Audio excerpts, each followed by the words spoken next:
The following is an audio review of the movie Up from Pixar Animated Studios and Walt Disney Studios. I'm here with the fabulous Mrs. Radulich. Say hello. Hi. Hi, Mrs. Radulich. Hi, Mr. Radulich. And we are going to go ahead and review this movie that we watched on Blu-ray disc. For those of you who have not seen Up, it is the story of an elderly man who, after the loss of his wife and a few other incidences, decides that he's going to fulfill his and his wife's dream of going to, was it Venezuela? Well, no, it's to Paradise Falls, which is in South America. They never specifically say where it is. Okay. Well, at one point he's got tickets for Peru. For Venezuela. It was Venezuela. That was what he was going to surprise his wife with when they were old, and he realized he hadn't kept his promise to her of taking her to Paradise Falls. Right. So, in his grief, he decides to make it up to her by transporting their house a la balloon. Well, no, I mean, you got to go back, though, Mark, because... So just summing up the plot. But you missed a whole big piece. I'm going to go back. Okay. So, the plot is... Old man in grief fulfills wife's destiny by taking house via balloon to Paradise Falls in South America. Hilarity ensues. That's pretty much the essence of it. Now, what am I missing here? What do you think is more? Well, I feel like you missed kind of a big part of it is after, his wife dies, he stays in the house and kind of lives in his own world, reminiscing in the past about his wife. And, you see him later on where the world is built around his house now. And there's a company that's been trying to buy it to tear it down so they can build a huge building. And, he's just not going to budge because that's him and his wife. That's what he has left is this house. And that's one of the themes, really, of the movie. The theme is that he's now living in the past. Yes. The world has moved ahead, but he's still living in the past and holding on to the memory of his... He's grasping to those straws. Right. He can't move forward because his whole life has been this woman who he's now lost. And he just wants to hold on to that. Okay. And along the way, we meet a little Boy Scout. Russell! And we're introduced to a villain who doesn't start off as a villain, and but that's really it. That's where the story goes from beginning to end. I want to start off by talking about the first 10 minutes of this movie. No, I don't like the first 10 minutes of the movie. I don't want to talk about it, but we will. No. We went in discussing this movie previously.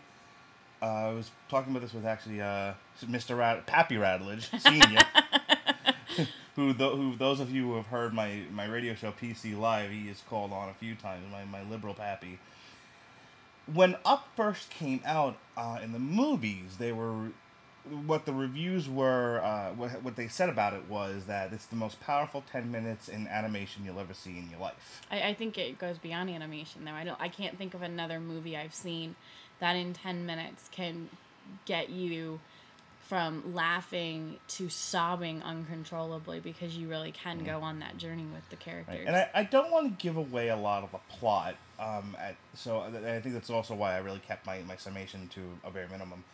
But without words, without dialogue, there's this beginning where they introduce the protagonist, who is the old man. His name is Carl, and they introduce his who would become his wife, Ellie, as another child, and they are brought together by their love of adventure.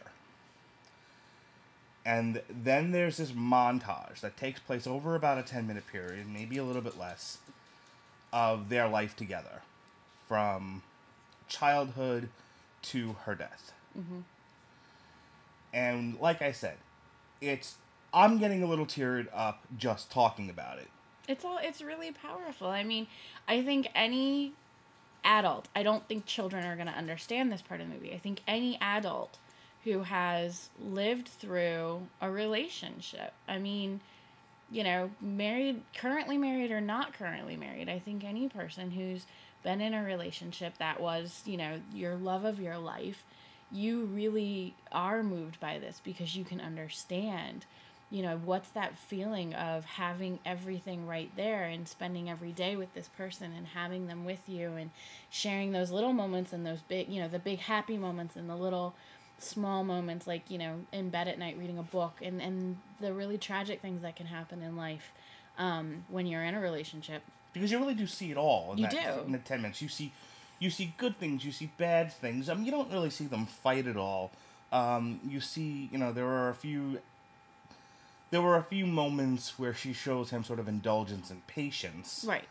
Well, they show you that it's not perfect and that no person is perfect. I mean, they have those, you know, everyone has that money they put away for a rainy day because maybe they want to do something fun with it. You know? Go to Paradise Isle. Like go to Paradise, or, you know, go on a vacation and, you know, you kind of put your pennies in there, or, you know, and things happen, you know, the car breaks down and you have to fix the car, the roof on your house gets a leak, you know, these things happen in life, and you know, a life passes you by and suddenly you realize you never did make it to paradise. Right. And then it's too late. And then it's too late to do it together.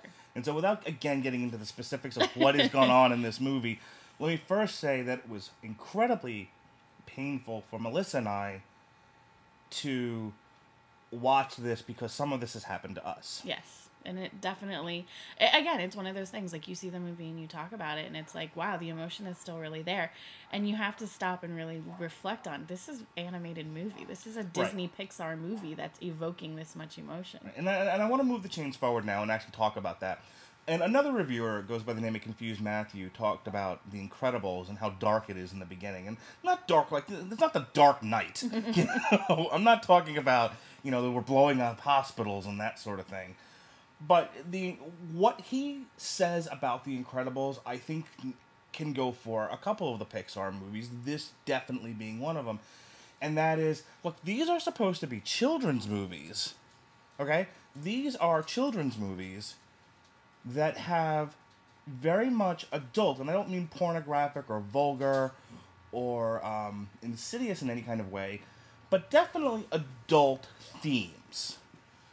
And when I say adult themes, I mean something a child won't relate to because they won't have had that life experience yet. But I think that that's what they do, though, because, you know, most of these movies are aimed for children that can't drive or who don't have money of their own.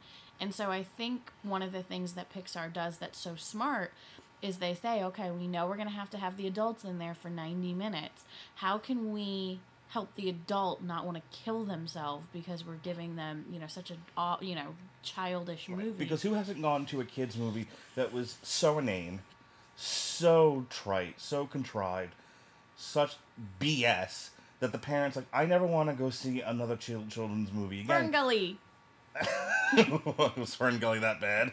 Okay. I remember my mom wanting to kill us because we liked it. As kids, we loved it, and she was just like, oh my God, kill me. Yeah, well, I mean, and this may piss people off, but I remember watching, like, G.I. Joe as a kid, and my father walking in the room going, this is bullshit, you know, and I don't know why he has a southern accent, we're from New York, but he walked in, you know, and would say things like, 1 million rounds of laser ammunition and nobody ever gets killed, this is crap, turn it off.